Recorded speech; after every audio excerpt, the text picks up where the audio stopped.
नमस्कार. प्रादेशिक हवामान केंद्र नागपूरमध्ये आपलं स्वागत आहे. सिनॉप्टिक माहिती.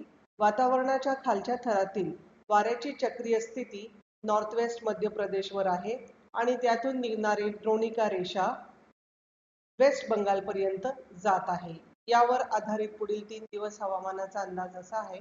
विदर्भातील जिल्हे अकोला, अमरावती, वाशिम, यवतमाळ आणि गडचिरोलीमध्ये बहुधा सर्वत्र हलका ते मध्यम स्वरूपाचा पाऊस आणि काही एक ठिकाणी अतिवर्षा होण्याची शक्यता आहे. तसेच बुलढाणा, वर्धा, नागपूर, भंडारा, गोंदिया आणि चंद्रपूरमध्ये विरळ ठिकाणी हलका ते मध्यम स्वरूपाचा पाऊस.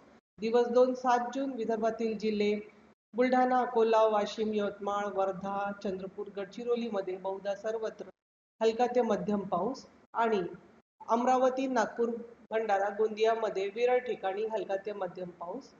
दिवस 3-8 जून विदर्भातील जिल्हे बुलढाणा, अकोला, अमरावती, वाशिम, यवतमाळ, वर्धा, गडचिरोलीमध्ये विरळ ठिकाणी हलका ते मध्यम पाऊस आणि नागपूर, भंडारा, गोंदिया, चंद्रपूरमध्ये तुरळक ठिकाणी हलक्या स्वरूपाच्या पावसाची शक्यता आहे.